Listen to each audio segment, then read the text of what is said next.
See me, can you? Okay. Yeah. All right, good. Yeah, so as Paul said, I live in deepest Transylvania in Romania, but I'm currently in Kazakhstan, and I've just arrived in Kazakhstan this morning, in fact. So it's been quite a long day already, and it's 6 o'clock in the evening, and it's snowing and quite cold outside. So that's just to let you know where I am, and where we're going with this. So yeah, if you can move on the slide, Paul, so we can. Okay, so this is basically what we'll talk about today. I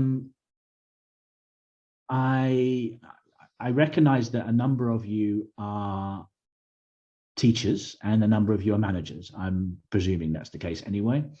And it's a talk primarily directed at managers, whatever managers may mean. So it may be your people who are senior teachers or level coordinators, through academic managers, directors of studies, directors of university departments, for example, including all the way up to school owners. But I hope and I expect there will be things that are of value and use for people who don't have a particular management role, who basically their primary role is teaching, or any other kind of role in your language teaching organization. So it is primarily aimed at managers, but I think you'll find that a lot of what we talk about here are things which will make sense to you, and actually maybe will be able to make you think about your own engagement in your work and your own engagement in how you do things. So I'm going to answer a couple of questions. What is engagement? What do we mean by this word engagement? What does it really look like? And how can we provide the conditions for people to be more engaged? And then I'm finally going to kind of give a one or two suggestions. I'm intending to wrap up around about 1:45 the hour. I know not everyone is in the same time zone that has the same hours, because I know if you're like in India or Nepal or places, you don't have the same hour, but about 45 minutes of the presentation, and then 10 to 15 minutes of Q&A at the end of that, I hope. So you can move on, Paul. So a couple of definitions of engagement, and the first one I really like. It's from the Chartered Institute of Professional Development in the UK, and they say that engagement is about, it's not just doing your job. If you like, doing your job is, doing your job in an enthusiastic way is about motivation. And engagement is a bit more than motivation. It's actually being motivated, but also being very committed to the organization and feeling part of a wider whole, working with your colleagues and feeling like part of a team in a very positive way. So, and they actually use this word organizational citizenship, which is an interesting term, which I've only heard from them. It is something, it has to come from the employee. You can't expect people to be engaged. Engagement is something that employees, the employee offers and comes into the workplace and brings into the workplace if they are engaged. And another definition below from Baldoni, in some ways, people want to come to work. I mean, in an engaged workplace, in a place where people are engaged, people know what their jobs are, know what's expected of them, know how their work contributes to the success of everybody, and they want to come to work on Monday morning or whenever the working week starts. They're enthusiastic about coming into work. You can go to the next page, Paul. So what are the benefits of engagement? Here's, as you can see, it's a huge list. These are, I sort of like trawled through a few websites of various listed benefits of engagement, and all of these are given as the benefits of engagement. So obviously increased safety is probably the kind of, it would be specifically in a kind of job where safety might be an issue. For us in teaching, hopefully we don't really have major problems with, like occupational safety, with things falling down or so on and so on. But so increased safety, better health, happier people, more satisfied people. People actually have a better home life because they're engaged and happy at work. Much lower rate of absenteeism, much higher retention rate, and obviously retention for your organization is a fantastic outcome of engagement. If people are actually not leaving, you get higher retention, greater loyalty to the company, you get better customer service, you provide better quality, you actually end up producing more because people are more enthusiastic and are working in a more kind of motivated but together way. And at the end of all of that, you end up with higher profits if that's the goal of your organization. And some of our organizations' profits are important. Some of our organizations, we need to ensure that we break even or have enough money, but higher profits maybe is not exactly what we're looking for. But anyway, those are some of the benefits of engagement. So we can go on. Some other people writing about engagement have given some kind of ideas of what they would regard engagement as looking like. So, people employing them and expressing themselves physically, people knowing how their job contributes to the mission of the organization, have a lot of variety. And you may be familiar with the quite well-known book by Csikszentmihalyi called Flow, which is a very interesting idea about how people enter this kind of, when they're very engaged and enthusiastic in their work, they have this thing they call flow. And I think we've all experienced that at times when we've been very involved in something and everything just seems to flow. And I think that's a very good, it's a very interesting book. I recommend it. Csikszentmihalyi, the writer of that book, recently passed away, unfortunately, but I actually met him because his name comes from the village nearby the village that I live in Transylvania, because that's a Hungarian name from that area of Transylvania where I live. So next page. But what does it look like for us? I mean, those are kind of general business writers talking about engagement. What I've seen, and I go around, I mean, I've been extremely lucky in my career because I've been able to travel around the world working for different language schools. I've had jobs in many different language schools, but I've also, come into language schools all over the world and looked at them and seen them as a kind of an outsider. And it's clear to me what an engaged staff room looks like. You can see people's enthusiasm. It's tangible when people are enthusiastic. I walk into a staff room and you can see people are friendly. I've walked into some teaching staff rooms and people don't talk to each other, and there isn't really a sense of camaraderie and sense of collegiality, colleagueship, I guess. People support each other. People are willing to ask for help. You hear people say things like, does anyone have any ideas of what I can do with Unit 4 in this course book? It never really works for me. And rather than being afraid to ask that question because they think it makes them makes them look a bit ineffective or even stupid, actually people are like, well, I don't know what to do with this. Does anyone have any ideas? And they know that people will come with good ideas. People get involved in other projects. They're not just doing their teaching job, they're involved in other things, external project, curriculum development, maybe assessment writing, and so on. People are enthusiastic about PD. They want to develop themselves. They want to learn more things, or find ways to be better at their job and be better at teaching.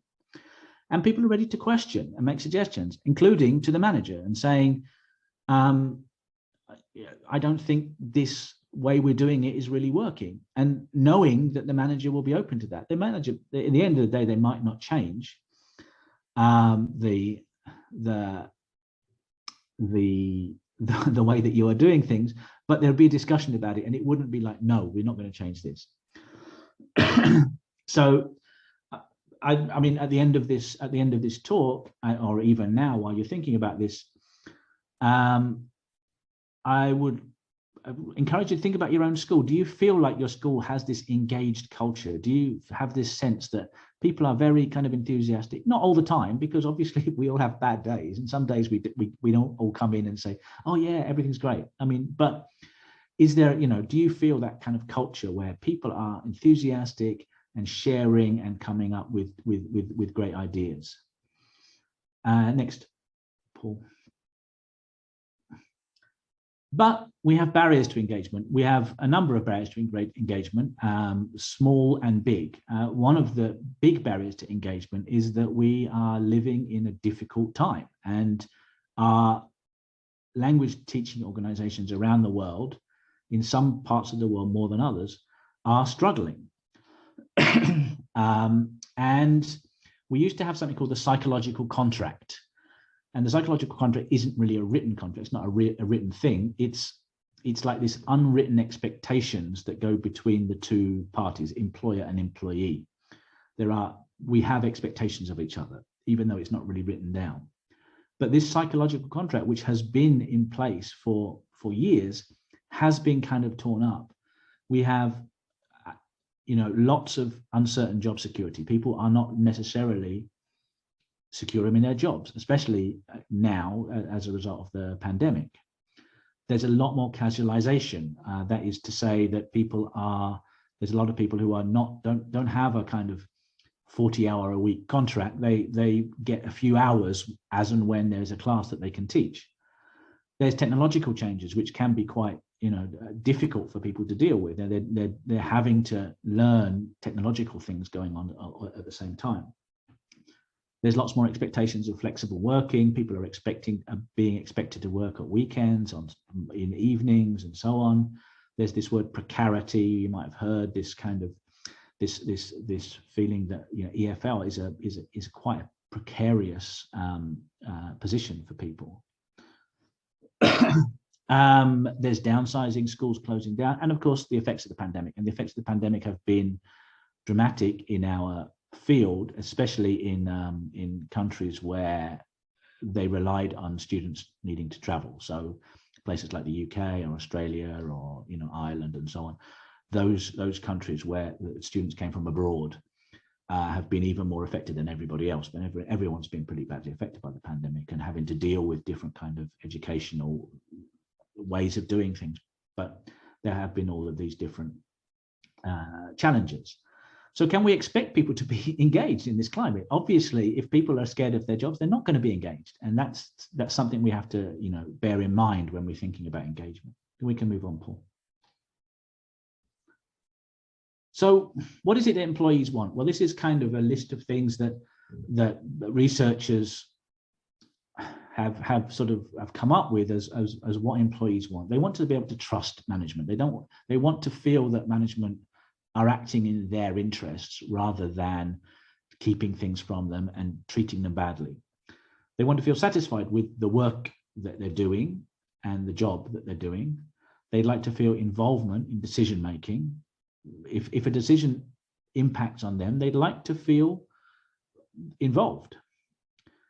They like to feel this positive, people would like a positive climate of relationships between management and employees. And quite often we have that. And in many schools, we don't have that. There is this kind of us and them mentality between the two. Satisfactory pay, obviously, is a very important thing for all of us. We'd like to feel, none of us expect to become multimillionaires through English teaching because, we know that doesn't happen. But at least we want to feel that we're fairly paid, that we're getting a reasonable salary for the work, and we're not trying to make ends meet and do second or third jobs, but which many of us do, and many of you in this room, I'm sure, have to do. That we feel we have a challenge from the job. The job is not just boring and easy and something you've been doing it over and over and over again. It's a challenging job that you, not necessarily very challenging, but enough challenging.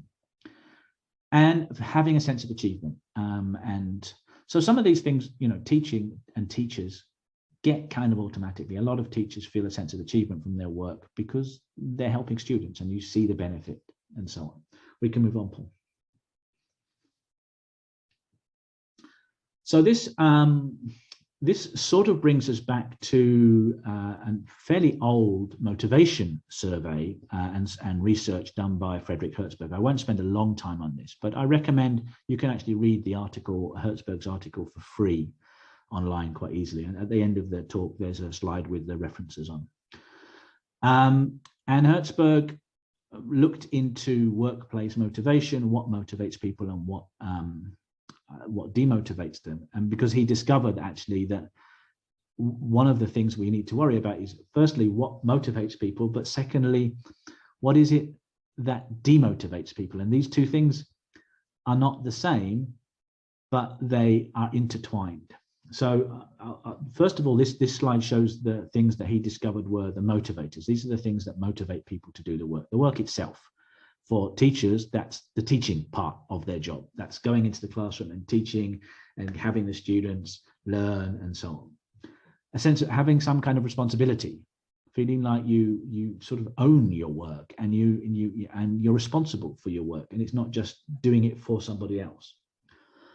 A sense of achievement, feeling like you've achieved something. So, for example, when your students pass their exams, that's part of your achievement. Recognition, feeling like people recognize you for the work you're doing. So maybe your manager, maybe your students, maybe the parents of your students if you're teaching children, and so on, recognize you. Not necessarily give you anything for it, but they recognize you, and you know they recognize you. A sense of advancement, maybe that's kind of moving on or being promoted from time to time, and growth, learning new things. So those are the primary motivators. We can go to the next slide, Paul. And he also decided that there was a number of things which he called maintenance factors, which are things that don't in themselves motivate people, but they, if they are negative, if they're perceived as negative, people will become demotivated. So this is a bit like the barriers to engagement we talked about earlier. So things like the organizational policy. I mean, nobody is motivated by organizational policy. Nobody looks at it, gets up on Monday morning and say, "Oh, I can read the staff handbook today." But if the organizational policy seems to be a barrier to you doing your work well, it can be a dissatisfier. Supervision, how you work, how your manager works with you, how you're being managed. If you're happy with it, fine. If you feel your manager manages you badly, that's a problem. Working conditions, where do you sit? Where is your classroom? Do you have windows, etc.? Your interpersonal relations with all of the people that you work with. How does that come across? Salary was the thing which was almost a surprise when he did his research, because I think everybody thinks salary is the motivator. But salary, most people seem to think, if I feel like I'm fairly paid, that's all right. And paying people more than that, actually, they're not going to grow or become better at their jobs. But they do need to be fairly paid, otherwise they'll be demotivated. Status, like what's your job title, job security, which is a key one right now, of course, and that's a big issue, and I think, and that's why it can be challenging to engage people at the moment.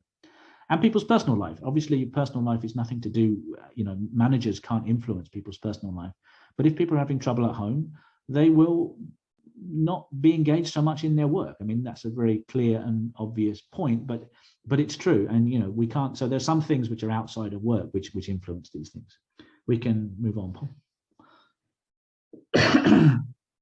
So just to kind of like to sum up, those are Herzberg's motivators, which I just mentioned. Another book, which is more recent, by a writer called Daniel Pink, called Drive. He highlights three primary motivators, which actually, if you look at the way Herzberg's phrases, his Pink's it covers the same ground really. So autonomy, feeling like you are in charge of your work. Mastery, which is feeling like you're learning new things. And purpose, feeling like it's for a good cause, for a good reason. I'm not doing this for somebody else's bank balance. I'm doing it because it's positive. And I think that's, for most of us, that as teachers, we have that sense of purpose. We know we're not doing it for sort of arbitrary reasons. We're doing it because people want to learn, and we're able to help them to do that. We can move on. But I thought I'd focus at this point on the work of Linda Holbeck, and she identifies these 4 things specifically about engagement. These are what engages employees. This is not she's not a writer about teaching or education in general. It's a management book in general. But she has these ideas of connection, voice, support, and scope, which I'll explain now. So Paul, you can move on the slide. I don't need to. I'm just going to stop sharing and open it as a PDF rather than on the where is it? Okay. Rather than through Chrome. Okay. Hopefully that's all right. A bit easier. There we go. Connection. Okay. So the four areas that Holbeck identifies as being key for engaging people. The first one is connection, which she would define as like a sense of purpose and a feeling of agreeing with the values of the organization.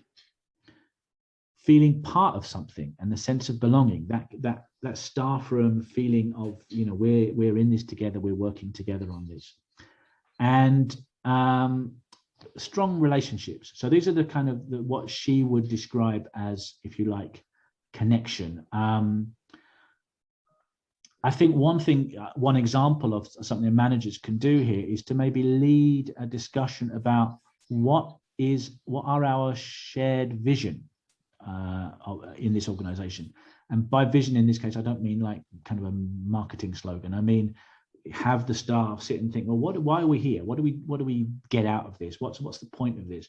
And kind of come up with a statement which is just for them. It's not for the market. It's not to be put on the website. It's a kind of a staff room discussion, and you come up with a statement which is genuinely, I think, you know, this is what we want to be. We want to come into work in the morning and feel that we're doing this. We want to be the best place to teach and work in the city. These kind of statements, which is not about marketing. It's about, you know, something that you really share, and that sense of this is what we want to do, and you can work together on those guides. So that's something, one example of how you might achieve connection. Then go to the next slide. So her second one is support. So this is things like you get support from management, you get support from your colleagues. So it's not just support from management, it's support from each other. You know, you can ask questions and so on. People have opportunities for development. They can learn new things, and they can go through professional development and workshops and training, and of course things like salary and other ways that you are recognized and rewarded. So these are the kind of support mechanisms that can be in place and can help engagement. So a couple of ideas that you might think about is, as a manager, make sure you know everybody. Who are the people who work for you? Who are your team? You know, why do they teach English or whatever they teach? Why do they teach for you? Is there a particular reason why they teach for you? What is it about the job that inspires them? What is it about working for you that inspires them?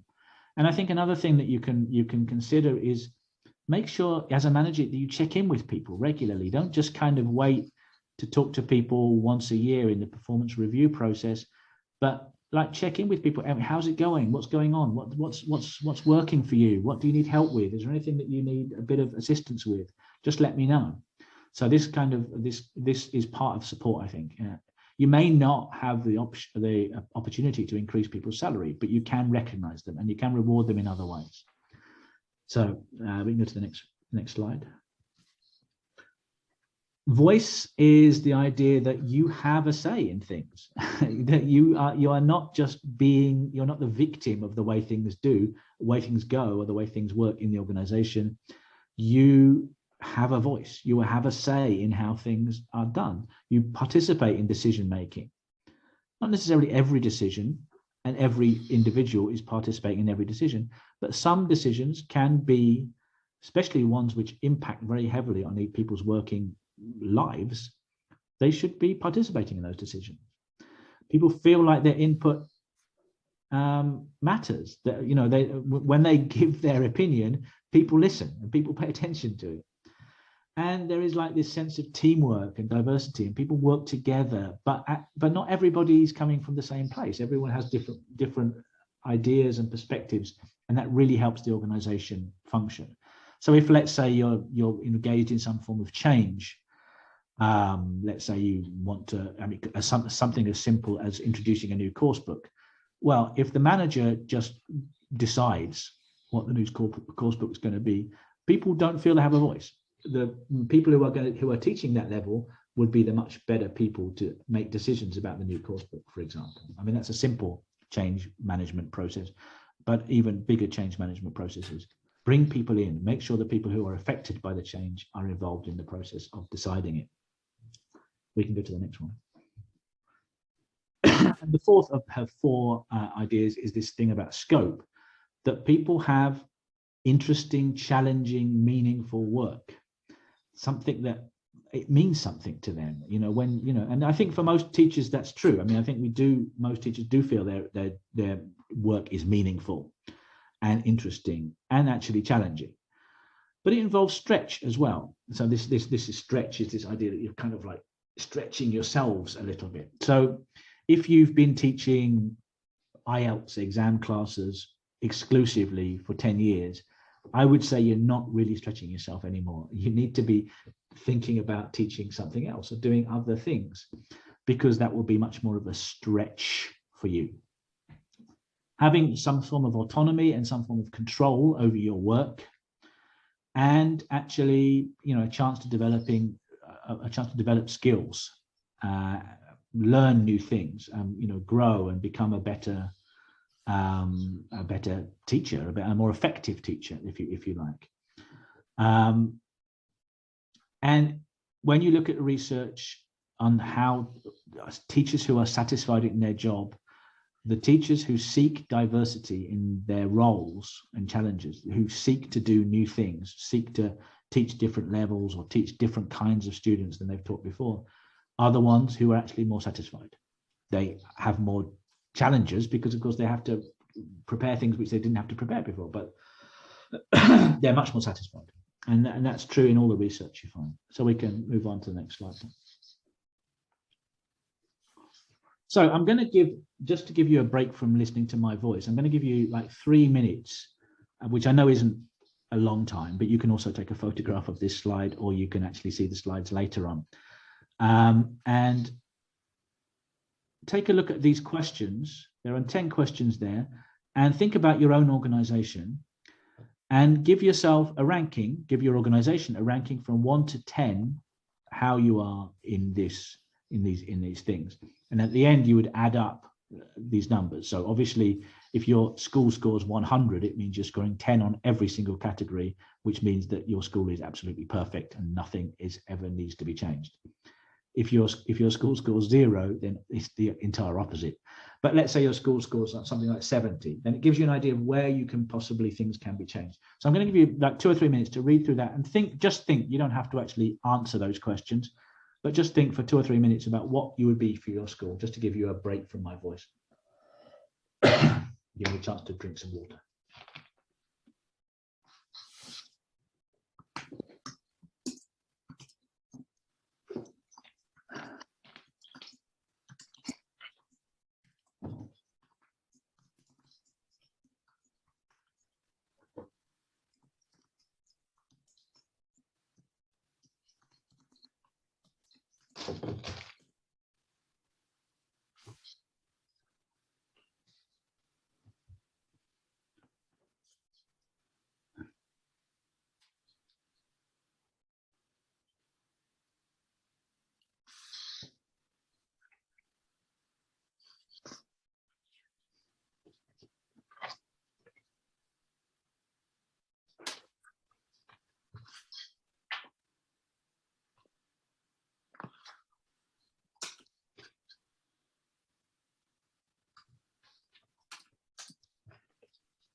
Oh, someone got 10 out of 10.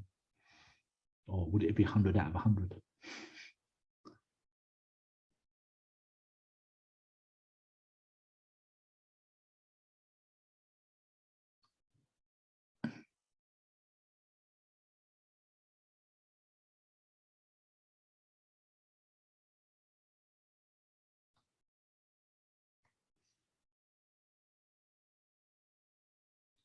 All right, we can. We'll move on now. I know you probably, some of you won't have had the chance to even read through all of those. I know it's quite a lot of text there. But like I say, you can either take a photo of that slide or you can access the slides afterwards, or I think it comes in the email that Paul will send.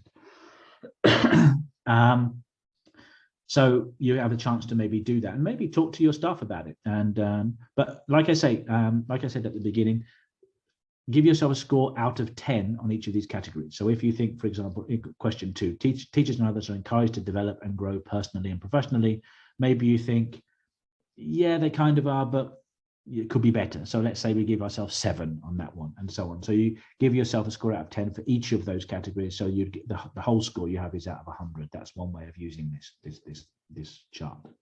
Okay, we can move on, Paul. So I'm going to give you some ideas. The first one, we can go straight on, is something called teacher-led professional development. Now, you possibly have, I hope you have in your organizations, some form of professional development process. Now, it may well be, and in many organizations it is this way, that maybe once every 2 weeks or once every month, there's a training session, let's say on a Friday afternoon or something like this, where all the teachers come together and someone leads a training session on a particular topic, let's say classroom management or teaching listening skills or something like this. This is great because obviously we all need professional development. It's all useful to learn new things. However, it may not be useful for everybody. I mean, having a session on teaching listening skills may not be what everybody in the organization needs. So one way of improving that is to do this kind of teacher-led professional development, where professional development isn't just some workshops from time to time. And often, as we probably know, many of the time, the workshop that we offer to our staff is not based on what they need, but based on who we can find to teach the workshop. So need is something we often ignore. So we can, let's move on, Paul, the next slide. So self-directed professional development is a chance for teachers themselves to think about what it is that they want to develop in themselves, rather than have the manager saying, okay, this is what I'm going to give you. This is the development I'm going to give you. It's the teachers saying, okay, this is what I want to learn. So these are some questions that the teachers could answer for themselves. What do you wish you could do better? What is it in the classroom that you wish you could do better? Maybe you'd like to be able to teach pronunciation better than you do now. What do you wish you could learn about? Is there some kind of things that really seem interesting to you, but you've never really had the time to learn about it? Is there something that interests you, particularly in teaching and learning?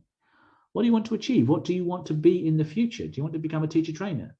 Or do you want to become a materials writer? Do you want to do curriculum development? So these things will suggest a path for you to what you would like to be interested in professional development. So this comes back to, if going back to Pink's ideas, it comes back to purpose, because you're saying, I want to do this because I want to be a better teacher and I want to help my students better. It comes back to autonomy, because it's saying, this is what I want to do and this is how I'm going to do it, rather than no one else is telling me what to do. And it comes back to mastery, of course, because mastery is learning new things, and this is all about learning new things. We can move on, Paul. So some ideas that you could use: people could come together to form small interest groups. Let's say 2 or 3 of the teachers in the staff room are really interested in testing and how you test, language proficiency. And those students, those teachers come together and they work together as an interest group, which sometimes is referred to as a community of practice. They're thinking about testing and assessment. They can read articles together and then discuss them. so that there's this kind of sense of collegiality, sense of working together to become more aware or more thoughtful about testing. And they may end up writing tests, for your organization, for your school. Another possibility is things like supported reflective practice. Reflective practice is this thing that as teachers we know we should be doing, but often we don't really have the time, or we don't feel that we have the time. Well, maybe managers can support reflective practice a little bit more. Maybe give people an hour a day, or not a day, an hour a week maybe, where they can reflect on something that happened in their classes that week, something that didn't work or something that did work, and why did that happen, and go through a much more kind of formalized process of reflective practice. Or people can do action research. Is there something that they've noticed in their classroom that they'd really like to research in great depth, and work with someone a mentor who knows how to do action research well, and go through the process of researching that, which is something that is driven by you, the teacher. We can move on, Paul. One other idea to think about is this idea of platforms. Not in the traditional professional development takes place in a training room, but it doesn't have to take place in a training room. It can be somewhere else. I mean, these discussion groups don't have to be in a training room. They can be in the staff room, the teacher's room. They could be in a coffee shop. They could be anywhere, really. I mean, and for many of us over the last couple of years, they've had to be online.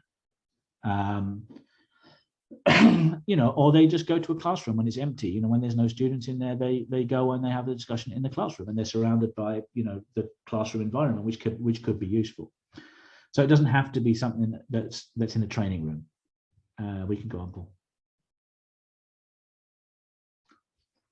So as a teacher, be aware to be ready to follow your interests, be open to things that are happening in your classroom. So when something happens and that seems interesting, well, what happened there? How did that happen? Why did that happen like that?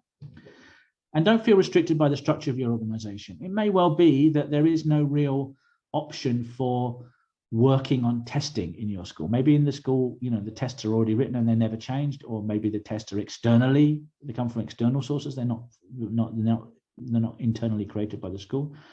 But if you're interested in testing, follow that interest, because you'll find a way to make that testing work. And as a manager, help people to do these things and support them and encourage them, and and ask, how is it going? You were thinking about learning about curriculum development. How is that going? Where have you got to? What is there any support you can get from me? Is there anything you need from me? So we can move on. Bear in mind that learning is a very social process, and learning is much more effective when it's a social process. So obviously we could have a self-directed PD where everybody just does their own thing, where everybody just kind of, I'm going to read about testing, I'm going to go away and do this. I'm not talking to anybody else. But actually working together in small groups, it doesn't have to be very big groups, but small groups is much more effective, and the learning is going to be much richer. So being collegial and working together is a very key thing. Plus, of course, that's another key area of positive engagement. We can move on. Another idea, give yourself a performance review. I mean, those of you who work in schools that have these performance reviews, you will have this idea that, that every year you talk to your manager and say, these are the goals I set for myself over the year. And then at the end of the year, you come back and you say, did I achieve them or did I not achieve them? Well, you don't have to do that with the manager. You can do it yourself. Give yourself a performance review. What are my goals this year?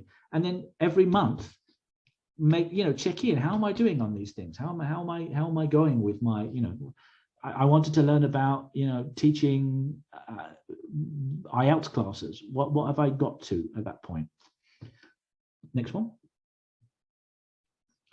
So obviously managers can help here. Much of what I just said is really directed to teachers, but actually, as a manager, this is a great opportunity for a manager to support teachers in these things. So give people the framework. Think about how you open the space up. Maybe make suggestions. Maybe talk through some of these ideas that I've just said in a kind of a meeting where people can then think, oh yeah, we can do that, and encourage them and give them the space that they need. I mean, if, for example, you have in a contract that someone should spend 1 hour a week at a workshop, well, maybe that 1 hour a week could be taken to do this self-directed PD instead. And trust people. If people say they're going to do things, if people say that they are going to look into testing, trust that they're doing it. You don't feel like you have to kind of control and making sure that they're doing all these different things. Well, we can go to the next one, Paul. I'm nearly done now. So in summary, think about these ideas of motivation, engagement, which are things like autonomy, mastery, and purpose, or the Holbeck for connection, voice, support, and scope. Think about self-directed PD. Self-directed PD is one idea which may enhance engagement in your organization. So as for teachers, find your passion and pursue your passion, and managers, create the space for people, to find their passion and pursue their passion. But always bear in mind that people have different levels of motivation at different times. During the pandemic period, a lot of people's motivation dropped off quite considerably because they were struggling so much with various things at home, and fears of the virus and so on. So bear in mind that people are not all motivated all the time, and you've got to be able to kind of like push and pull whenever necessary. I think, Paul, actually we can skip through the next few slides until you get to the reference slide. I think that one. Okay, so there's the references. You can take a photograph of that, but you'll have access to that as well. And then give it another few seconds, Paul, and then you can move on. And we can, if there are any questions, I haven't been following the Q&A box, so I have no idea if there are any questions. But there are a couple. Just to say, yeah, we will be sharing this. I've put links into the chat. Just to say, I appreciate if you're watching on a mobile device. Some of you might be watching on a mobile phone. Those links aren't clickable, but don't panic, because you will get an email tomorrow, and that will have all of those links in it. So if you're struggling on your screen at the moment to try and tap a link to get it to open and it's not, don't be too frustrated or angry, because you will get those links tomorrow. For those of you watching on a laptop or a desktop, I'll just put the links in again, and you've got access there to where the recording will be, where the certificate will be, the feedback survey, and also a link to Andy's article, which supports this presentation. Right, I've stopped sharing. We're back in the room. Questions? I don't know if anyone else could see me during that yeah, we could see you in glorious Technicolor. It was lovely. In my white room with my paper. Exactly. There are a few questions. I don't know if you can see the Q&A. I haven't. I mean, one of the interesting, just while you're having a look, one of the interesting things, I mean, as someone who was, I suppose, in a managerial role at teaching, language teaching organisation, I sort of found with motivations, there's very different motivations depending on the teachers. Some who kind of just wanted to get through the day, and others who were obviously very keen to develop. So I guess, I don't know if there's a question here, but is it about kind of managing your expectations sometimes as a manager? Obviously, as a man, if you take professional development seriously as a manager in your school, then you want everyone to be very into their kind of professional development, self-directed or otherwise.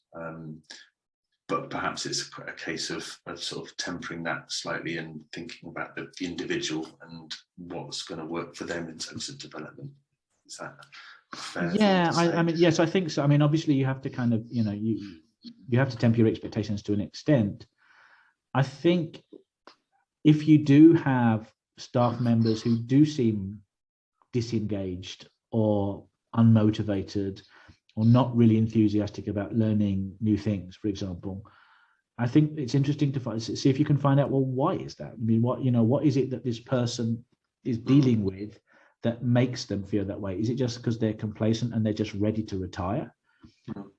Is it because there's something going on at home, which means that they really can't engage much at work?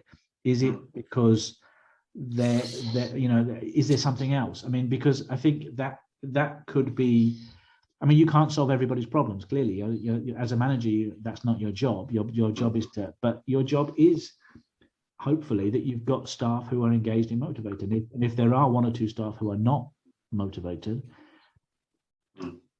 is there a way you can find out why they're not and address that? I mean, in some cases you can't address it. If it's a problem at home, it's not much you can do about that as a manager, but you can do, there are other things, if someone feels like they're kind of, approaching retirement and they don't have much else to learn, well, I think you can address that and you can talk to them about those things, because, you might as well enjoy the last 5 years of your career as much as you enjoyed the first 5 years, rather than kind of like just coast, because actually engaging and learning new things is exciting, and it keeps you young, to be honest.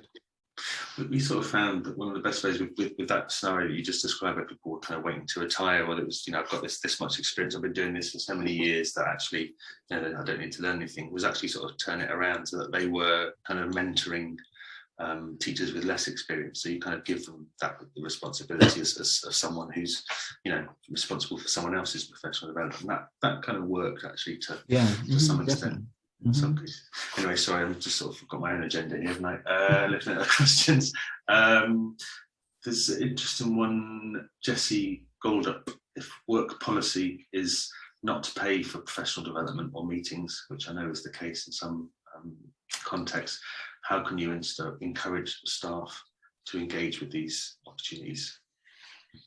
Yeah, I mean, I think this is it's obviously a very reasonable question, because I think what I've seen in different contexts is often full-time contract staff, whatever they're called in the particular context, do usually have something written in, but not always. Whereas hourly paid staff often don't have, paid professional development time in, which is a big challenge, I think. I think this self-directed PD idea hopefully can address that to an extent. I mean, honestly, I think the policy should be challenged. That's really my answer. But if the policy can't be challenged, or you don't feel like you're able to challenge that policy, then I think sort of, these baby steps of sort of like, well, what is you're interested in? Kind of having chats with people and talking about what is they're interested in. The one thing that might be interesting, there are some professional development grids for teachers out there. The Equals have one, teacher profile grid. The British Council, I think, might have one. Yeah, we do. Cambridge Assessment have one. There's one. English Australia in Australia have one. So there's these kind of professional development grids which people kind of self-assess. How, what is it? It's a bit like the CEFR, but for teaching skills. So people can self-assess and say, okay, these are the areas where I don't feel so strong.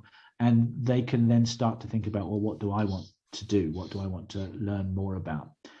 And obviously, if they're not being paid for it, it causes a challenge, and there's less that you can expect from people because it's not part of their paid salary.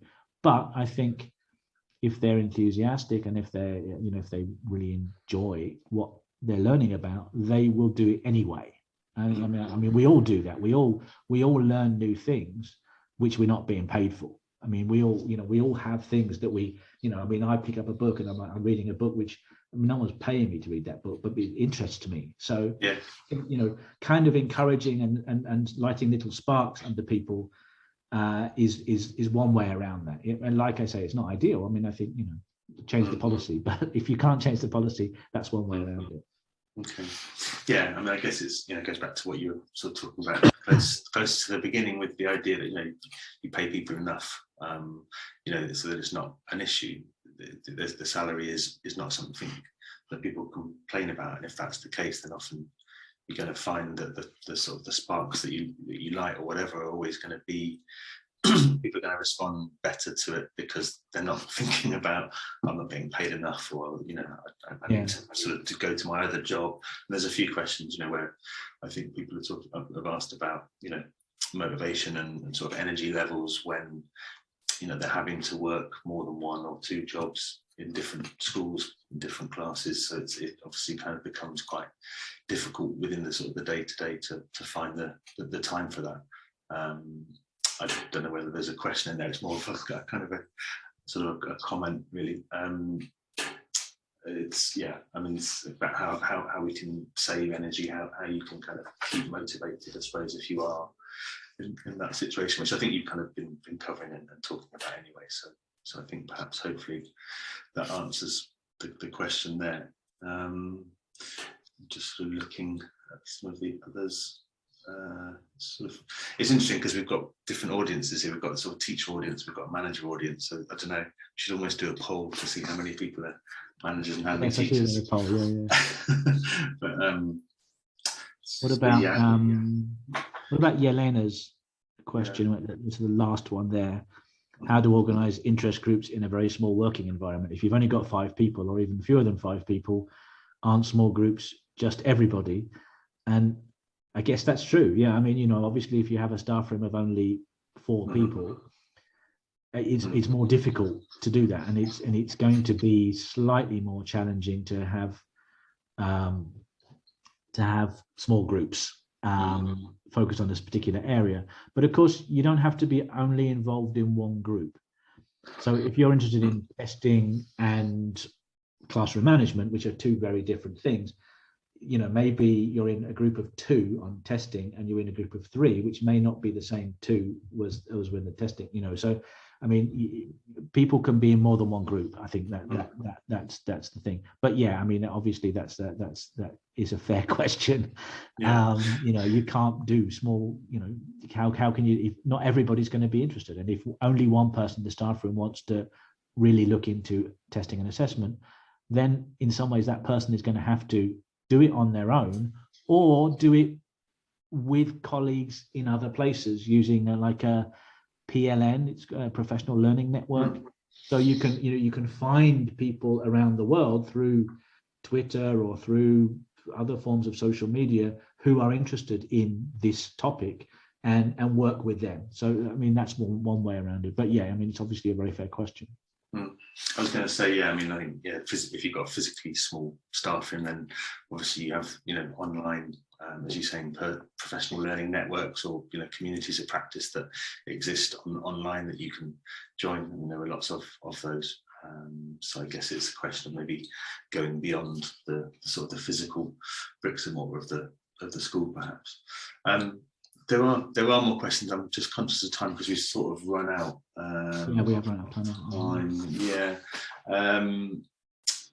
I think hopefully the talk, I mean, certainly for me anyway, it was incredibly interesting, engaging, and has answered some of those questions that have been put in sort of closer to the beginning of the session. But really good, really interesting, and hopefully a lot there for everyone, whether you're on the sort of the teaching side or the management side, or somewhere in between, or both in some cases. I think a lot of managers are teachers as well, so it's interesting to sort of see that kind of relationship there. But thanks, Andy. I appreciate. You're very welcome, and thanks everyone for coming. And it was really good. And thank you everyone. Just to say, I have put links in. You will get emails tomorrow to say thank you for coming, and with additional links and everything. And do fill in the survey, that would be great. Please do that. And we will hopefully see you in a few weeks. We've got a couple of webinars coming up about teaching early years. So if you're a manager who has teachers who teach early years, or you're an early years teacher and a manager, then have a look at that, and hopefully we'll see you then. Andy, I'll let you get back to your evening in Kazakhstan. Thanks very much. And we'll see you again soon. Brilliant. Thank you, Andy. Take care. Bye-bye. Bye, everyone.